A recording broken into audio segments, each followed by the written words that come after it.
है तो सिख से, नेशन बनता है तो ईसाई से, नेशन बनता है तो पारसी से, नेशन बनता है तो बुद्धिस्ट से, नेशन बनता है तो जैन से, नेशन बनता है तो गॉड भगवान या अल्लाह को नहीं मानने वालों से भी। नेशन का मतलब क्या है? जहां पे हर कोई रहता बसता है। और हिंदुस्तान में हिंदू भी है, मुसलमान भी है, सिख भी है, ईसाई भी है, पारसी भी है, बुद्ध भी है, जैन भी है और हर मजहब के, कई मजहब के मानने वाले हैं। इससे नेशन बनता है।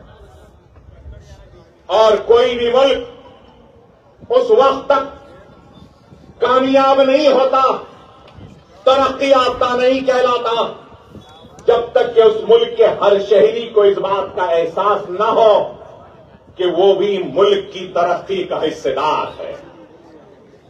मैं आज इस फाउंडेशन स्टोन के जरिए मुसलमान बच्चों को नेशन बिल्डिंग प्रोसेस का हिस्सा बनाने के लिए आया हूं।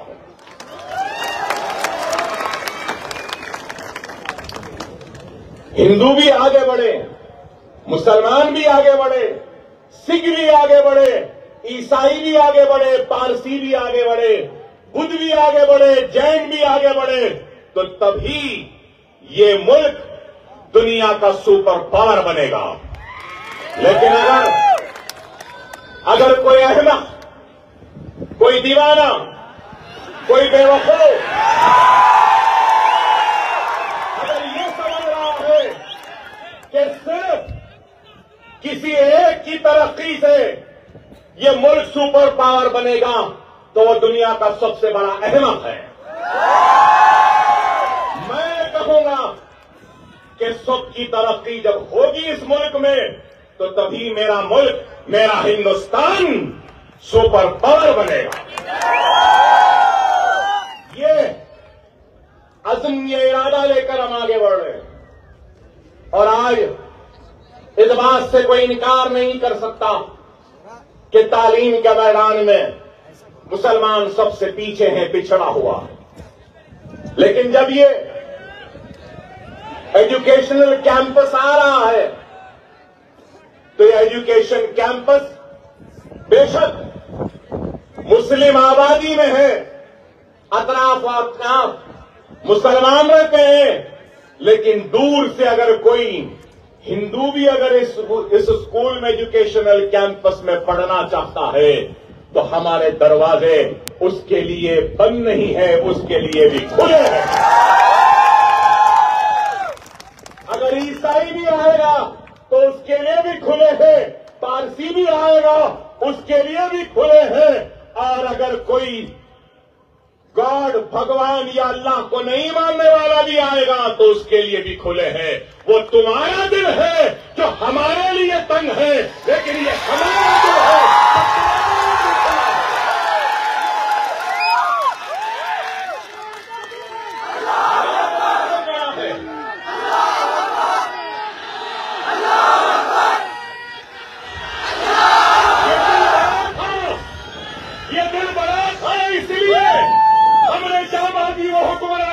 सरजमीन पर हमने दिलों को जीतकर अपने वसी दिल में हर किसी को जगह दी। इसलिए आज दुनिया शहंशाह अकबर को भी याद करती है, को भी याद करती है। ये वसी दिल भी था, लेकिन आज आपको और हमको इस बात पे गौर व फिक्र करनी होगी कि तालीम में आज क्या है। अगर आप 7-8 साल पुराने अगर मेरे तकारीर को सुने हैं, तो मैं बराबर बताता था उसमें कि कितने ग्रेजुएट थे, कितने मुसलमान ग्रेजुएट हो रहे हैं। मैंने अपने तकरीर में बताया कि कितने ड्रॉप आउट्स हैं। मैंने महाराष्ट्र के हक तकरीर में बताता था कि महाराष्ट्र में कितने IAS मुसलमान, कितने आईपीएस मुसलमान, कितने आईएफएस मुसलमान, कितने आईआरएस मुसलमान। हालात बहुत खराब है। आज आपको और हमको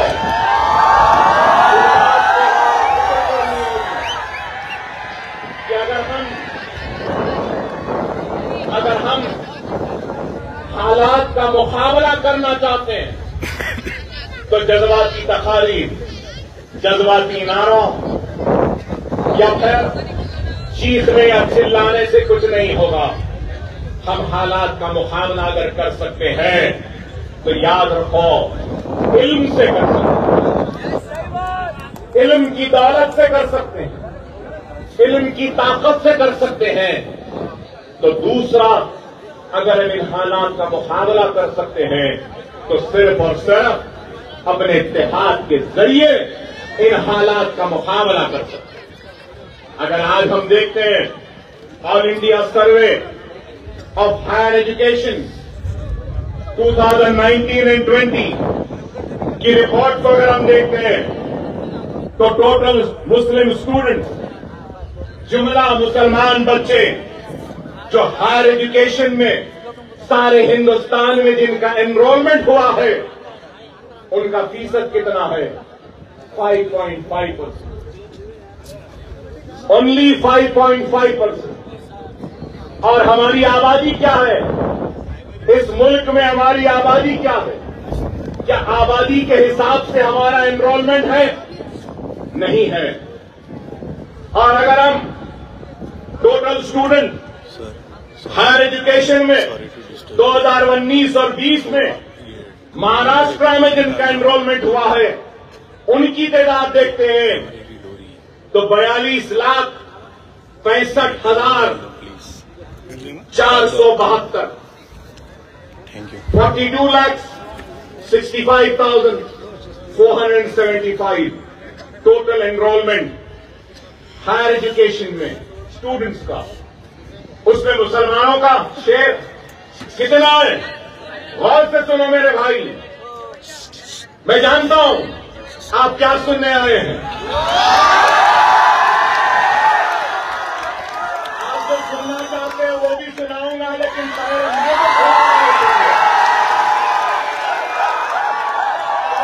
सुना रहा हूं, सुन लो।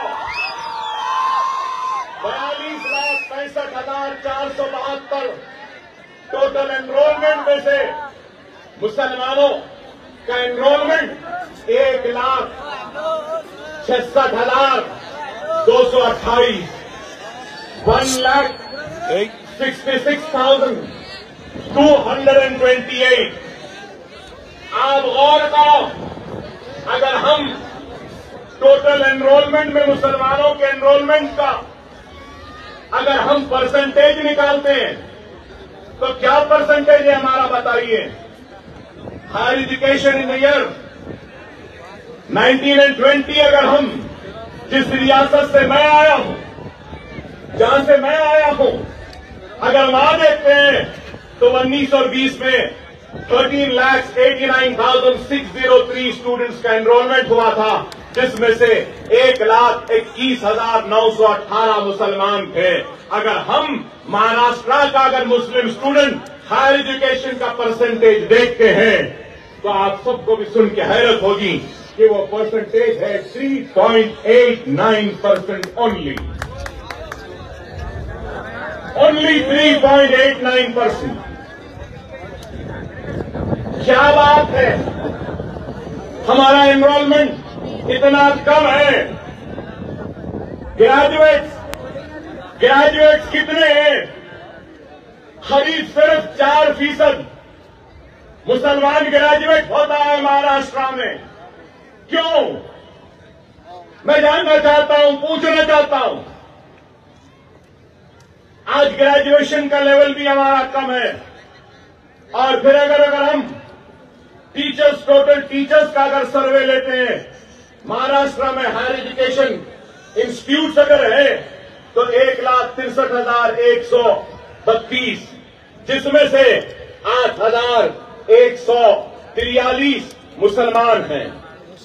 टीचर्स को अगर हम लेते हैं टीचर्स का भी परसेंटेज अगर देखें तो 4.99% है।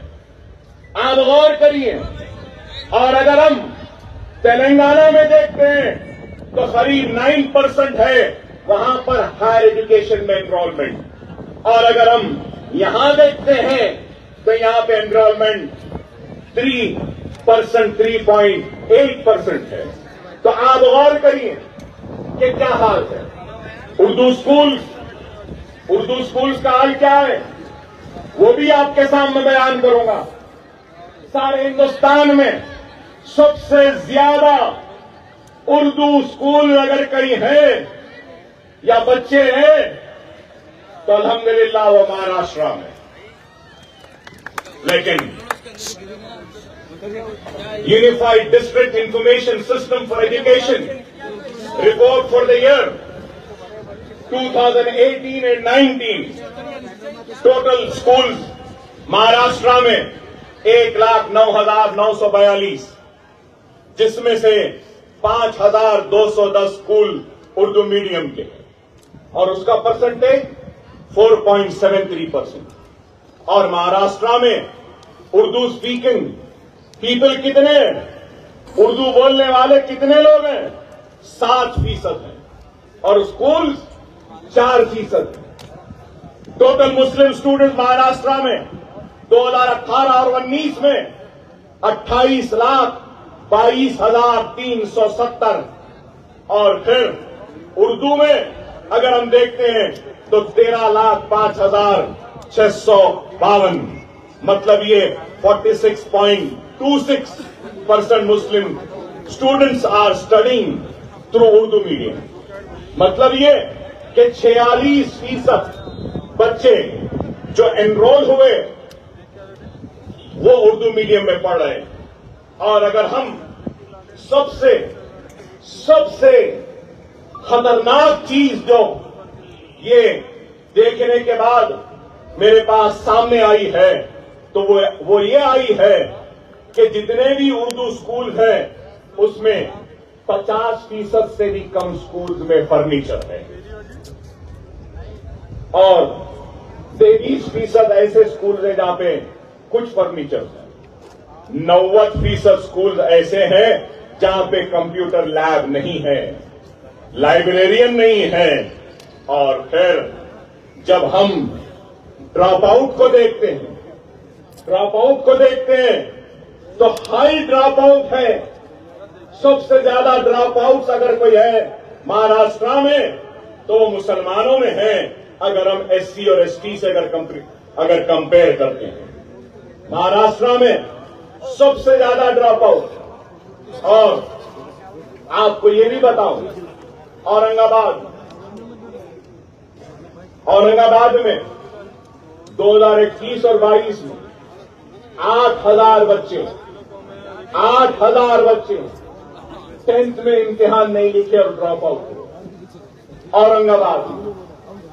और अगर आपको ये भी बताऊं तो आपको सुनकर हैरत होगी, अगर 100 बच्चे स्कूल में दाखिला लेते हैं तो ग्रेजुएशन तक आने तक 100 घटकर सिर्फ 10 बच्चे हो जाते हैं। सिर्फ 10। मतलब एक stage by stage drop outs है। ग्रेजुएट में आते हैं अगर 3.5 साल या 5.5 साल की उम्र में एक बच्चे को स्कूल में दाखिला देते हैं आप, वो ग्रेजुएशन तक जाता है। तो ग्रेजुएशन को जाते जाते अगर 100 बच्चों को दिए तो ग्रेजुएशन तक आने तक सिर्फ 100 के बजाय 10 ही बच जाते। और फिर ग्रेजुएशन का लेवल कितना है? 4%। प्रोफेशनल कोर्सेज, डॉक्टर्स, इंजीनियर्स कितने? Less than 1%। आईएएस, आईपीएस क्या है? वो भी परसेंटेज आपका पूरा गिरा हुआ है। मेरे पास बहुत से आदाद और शुमार लेकर आया है, लेकिन ये बातें बताना जरूरी है। इसलिए जरूरी है कि लोग समझेंगे कि अकबरुद्दीन ओवैसी आज ये स्कूल ये एजुकेशनल कैंपस का फाउंडेशन स्टोन रखा है तो सियासी मकसद के लिए रखा है। मैं बताना चाहता हूं उनको, इसके पीछे कोई सियासत नहीं है।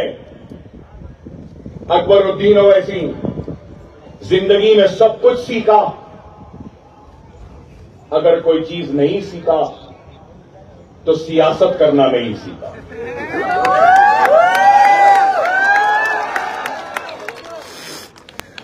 सियासत मुझे नहीं आती, ना ही मैं कभी सियासतदान बनना चाहता था। मेरी कोई ख्वाहिश नहीं थी एमएलए बनने की, और आज भी नहीं है, ना कल रहेगी। वो और होंगे जिनको एमएलए या एमपी बनने की ख्वाहिश है, मिनिस्टर बनने की ख्वाहिश है तो सिर्फ यही है कि जब मरने के बाद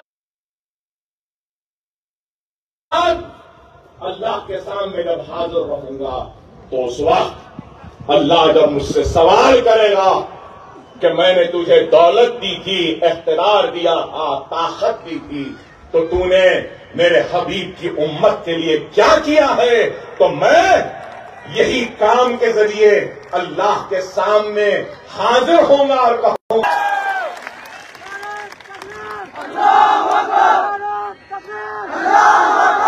मैं कभी भी न शोहरत के पीछे भागा हूं, न कभी भी दौलत के पीछे भागा हूं, न कभी इख्तियार के पीछे भागा हूं। मुझे दुनिया में किसी का खौफ नहीं है, किसी से डरता या घबराता नहीं हो।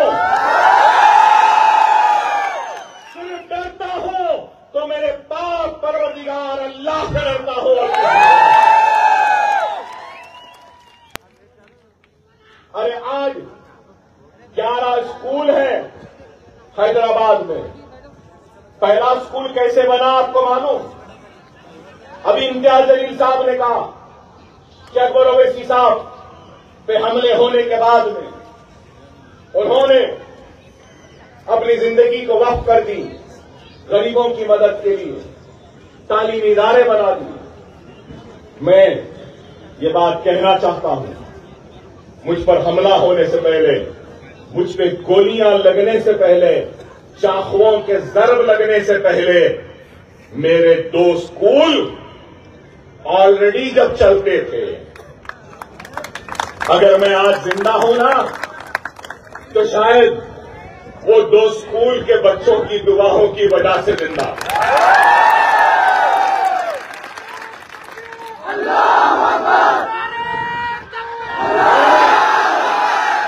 अपने पहले इलेक्शन की तकरीर में कहा था, मैंने अपने पहले इलेक्शन की तकरीर में कहा था कि अकबरुद्दीन ओवैसी इंतखाब लड़ रहा है तो एमएलए बनने के लिए नहीं, जब मैं मुंतखब हो जाऊंगा तो मैं मासूम बच्चों के खानों पे बस्ता और किताबों का बोझ देना चाहता हूं और इनके मासूम उंगलियों में कलम थमाना चाहता हूं।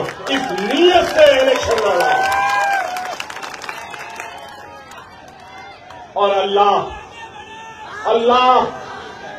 और उसके रसूल की कसम, मैंने अपने रहने के लिए घर बाद में बनाया। एमएलए बनने के बाद मेरी जो तनख्वाह थी 99 में, जो भी तनख्वाह थी हर महीने की बचाता था। हर महीने मीटिंग होती तो जाता था, क्योंकि मीटिंग में भी हमको सिटिंग फीस मिलती है। फिर दूर मीटिंग रहती, विशाखापट्टनम दूर, जब आंध्र प्रदेश था तो दूर भी जाता था। प्लेन का टिकट देते थे तो कहता था नहीं, वो प्लेन के टिकट के पैसे दे दो, मैं गाड़ी में या बस में चला जाऊंगा, और वैसा जाता था। एक साल नहीं, 2 साल नहीं, 3 साल नहीं, 4 साल तक मैंने अपनी एमएलए की तनख्वाह को हाथ नहीं लगाया। और उसके बाद 50 लाख रुपये जमा हुए तो उन 50 लाख रुपयों से एक टूटा फुटा छोटा मोटा स्कूल तामीर किया। लोग बोलते थे स्कूल बनाएगा, कैसा बनाएगा? अरे अगर नीयत है ना तो अल्लाह गैब से मदद करता है, इस बात को याद रखो।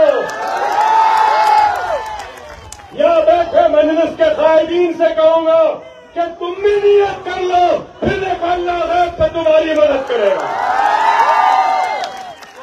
अल्लाह का वादा है, अल्लाह का वादा है, भूखा उठाऊंगा जरूर लेकिन भूखा सुलाऊंगा नहीं।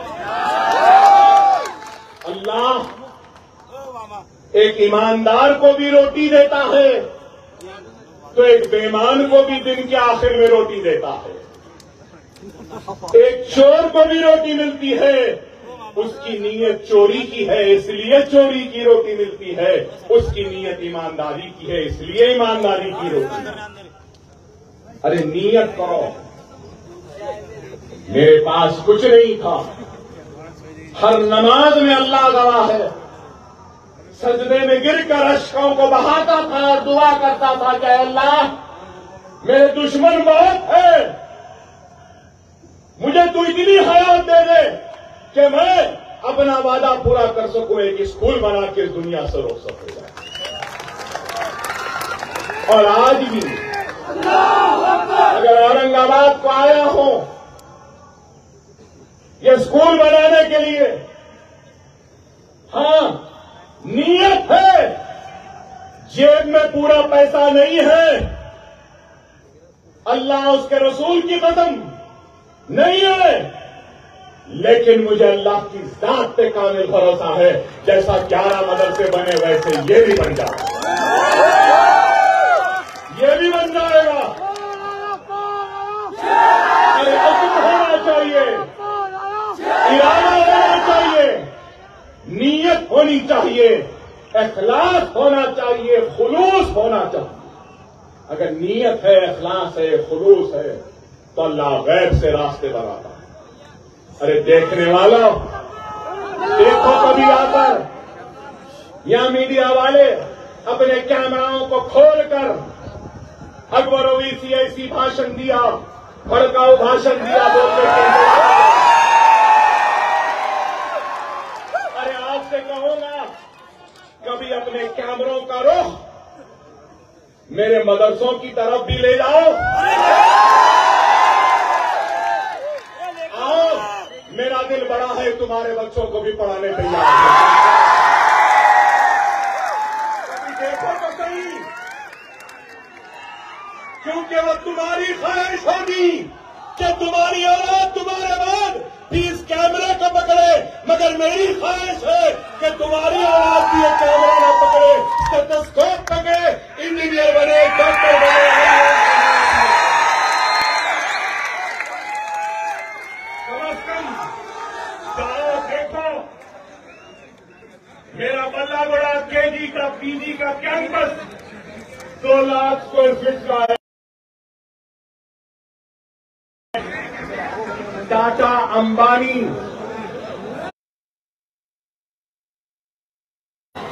या फिर कोई बड़ा सरमायादार भी ऐसा स्कूल नहीं बनाया होगा जो सरकारी मदीना का ये गुलाम इतना बेहतरीन मदरसा बनाया है।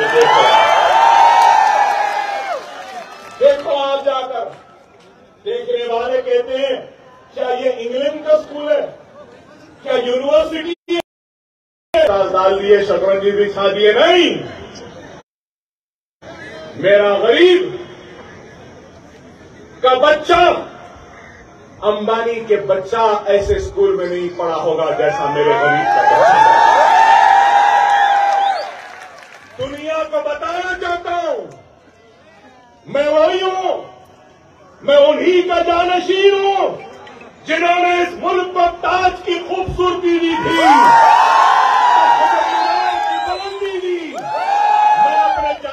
को शर्मिंदा नहीं करना चाहता। ऐसा वैसा स्कूल बनाकर मैं अपने आबा अजदाद को शर्मिंदा करना नहीं चाहता। ऐरा गैरा स्कूल बनाकर ताज की खूबसूरती के बराबर का स्कूल बनेगा, बन रहा है। कितने मंजिला इमारत है, मालूम आपको? 11 मंजिला इमारत है। अब इंशाल्लाह इरादा है एक 24 मंजिला भी बनाओ। पैसे नहीं है, यहां नहीं है। अल्लाह का काम बाबा अल्लाह कराता है, बंदे नहीं करते। अल्लाह का काम अल्लाह खुद करता है। हम अल्लाह के मोहताज हैं, अल्लाह हमारा मोहताज नहीं। अल्लाह का काम किसी के लिए रुकने वाला नहीं, खुदा ना समझे। और लोग समझते हैं कि ये स्कूल चल रहे हैं। इम्तियाज जलील साहब भी वही समझे कि आपके दवाखाने ये स्कूल एक ही है।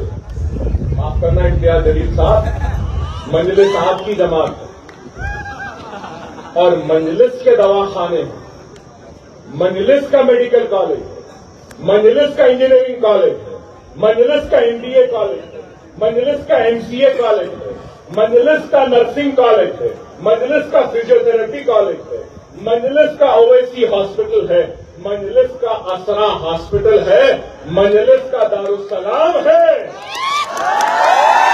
मजलिस का है। लेकिन ये स्कूल मजलिस का नहीं, ये अकबरुद्दीन ओवैसी का अपना है।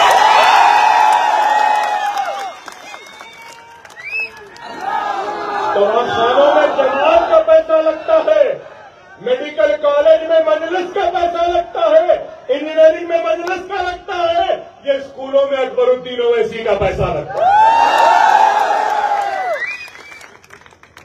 ये बताना चाहता, मजलिस का ट्रस्ट दारुस्सलाम एजुकेशनल ट्रस्ट है।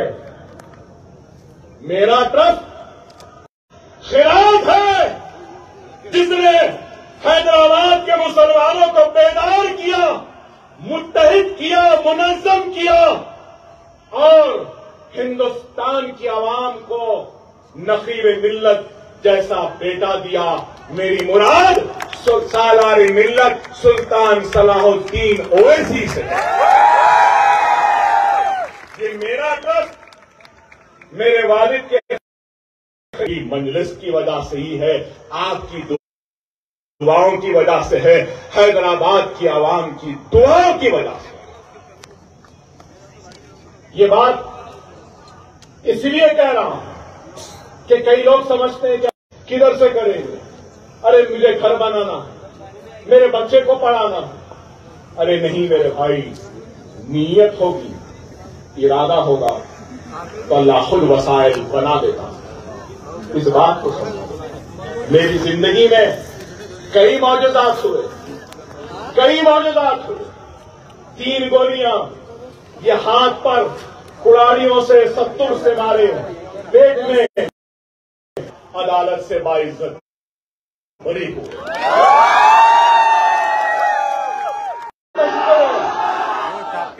जब भी गोलियां लगी तो लोग समझे मेरी जिंदगी ऐसी है। पहला इलेक्शन लड़ा, किसके खिलाफ? 25 बरस का एमएलए था।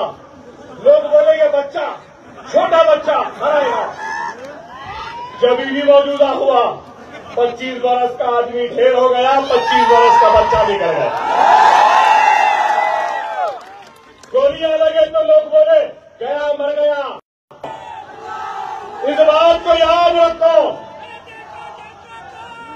आज लोग कहते हैं हमारे पास वसाइल नहीं, पैसा नहीं, मुसलमान गरीब है। नहीं मुसलमानों, तुम गरीब नहीं हो। तुम्हारे पास सबसे बड़ी दौलत है तो वो ईमान की दौलत है। तुम्हारे पास दूसरी बड़ी अगर कोई दौलत है या ताकत है तो वो ला इलाहा इल्लल्लाह मुहम्मदुर रसूलुल्लाह है। तीसरी ताकत है तो तुम रसूलुल्लाह की उम्मती हो। चौथी ताकत क्या है? अरे तुम्हारे पास जो निजाम है ना, वो किसी के पास नहीं है। फॉर्म तो खोलो कैलकुलेटर, आप भी खोलो कैलकुलेटर। एक हिसाब बताता हूं। फोटो के लिए तो खोलते हैं ना कौन। एक हिसाब, मुसलमानों की आबादी कितनी है मुल्क में? 20 करोड़ 20 करोड़ है ना? ठीक है भाई, 25 करोड़ 20 करोड़ ठीक है। उसमें से साहिब इस्तिताअत कितने मुसलमान हैं? कितने? जिन पे ज़कात वाजिब है, फर्ज है, वैसे कितने मुसलमान हैं? एक और सिला इसकी ज़कात मैं खुला कह रहा चलो 25 लाख लोगों को 1 लाख के हिसाब से अगर कर लिए तो कितने पैसे हुए जरा गिनो भाई, क्या कितने हुए? कितने? 250 करोड़ 2500 करोड़। अरे भाई, मेरा हिसाब जो मैंने किया है ना, कम से कम 7,000, ज्यादा से ज्यादा 40,000 करोड़ मुसलमान ज़कात निकालता है, फिर भी कहते हो कि तुम गरीब हो।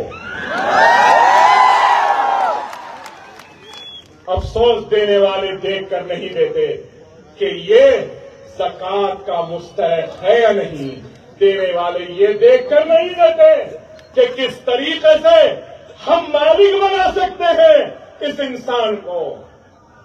अरे ले लो ना, यहां इतने लोग हैं, सबके पास सेलफोन है, किसी का फोन 4,000 5,000 से तो कम नहीं है ना? इंटरनेट भी है ना? देखते भी ना? फोन का बिल भी आता है ना? फिर भी गरीब हो। चाय पीते ना रोज? 5 सिगरेट भी पीते होंगे, 5 शीशा भी पीते हैं। अरे बाबा, आपके रोजमर्रा के शौक में शाहरुख खान का फिल्म भी देखते हैं, सलमान का फिल्म भी देखते हैं, चाय भी पीते हैं। अरे रोजाना अगर यहां ठहरे लोग अपने रोजाना के खर्चे में से अगर 1 रुपया निकाल देंगे, कितना मजमा है? करीब कितना है मजमा? एक 25,000 का मजमा, 20-25 हजार। चले 20,000 ही ले लेते। चलो, अगर यहां से हर उठने वाला शख्स अगर ये तय कर ले कि मैं रोजाना अपने खर्चे में से 1 रुपया निकालूंगा, तो कितने पैसे बन गए भाई दिन को? 20,000 महीने को, 6 लाख साल को, 72 लाख। गौर करो, इस शहर में खुद तुम अपने बलबूते पर 1 नहीं 10 ऐसे इमारतें बना सकते हो या नहीं? अरे यही है। अरे आज मुझे मेरे बचपन की एक नज़्म याद आती आज के हालात पर। मैं जानता हूं आप क्या सुनना चाहते हैं, मगर आप जो भी सुनना चाहते हैं ना, उनके लिए कहूंगा, मैं जानता हूं आप चाय के बारे में सुनना चाहते हैं।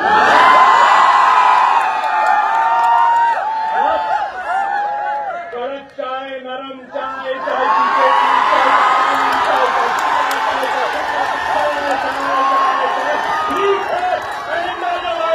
चाय जरूर नोश हो गई।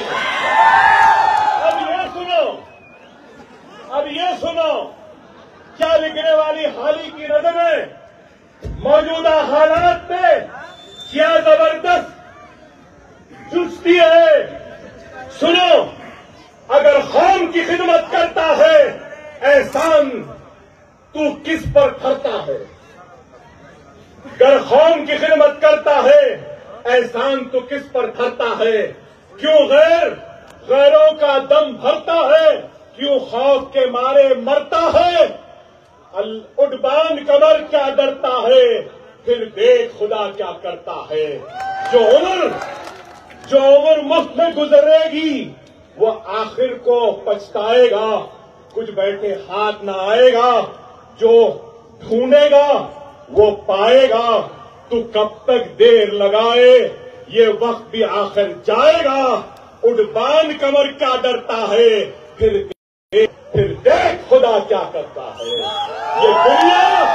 ये दुनिया आखिर फानी है और जान भी एक दिन, ये दुनिया आखिर फानी है और जान भी एक दिन जानी है। फिर तुझको क्यों है कर डाल जो दिल में ठानी है, जब हिम्मत की जौलानी है तो पत्थर भी फिर पानी है। उड़बान कमर क्या डरता है, फिर देख खुदा क्या करता है।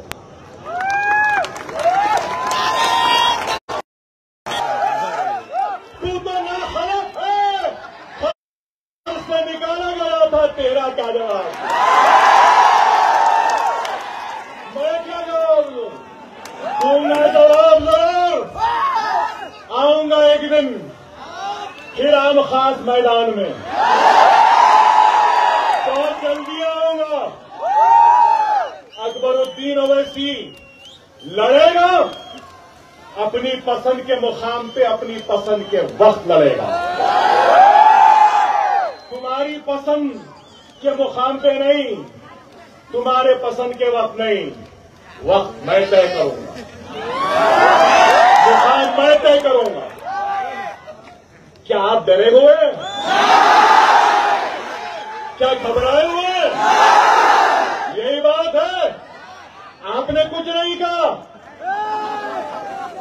अरे आज इस मुल्क में नफरत की बातें की जा रही है, लेकिन अकबरुद्दीन ओवैसी नफरत का जवाब नफरत से नहीं, मोहब्बत से देगा। अज़ां की बात है, लिंचिंग की बात हो रही है, हिजाब की बात है, लेकिन याद रखो इन सब हालात से क्या तुम डरे हुए हो? करो क्यों कि तादाद में ताकत नहीं होती, इत्तेहाद में ताकत होती। 313 थे, इत्तेहाद था। 40 थे तो इत्तेहाद था। 30 थे तो इत्तेहाद था। बैतुल मुक़द्दस को सलाहुद्दीन अय्यूबी ने हासिल किया तो ज्यादा थी। बगदाद में लाशें सड़ती थी तो सड़ी हुई लाशों की बदबू, दिल्ली में लाश है तो लाहौर में उसकी बदबू आती।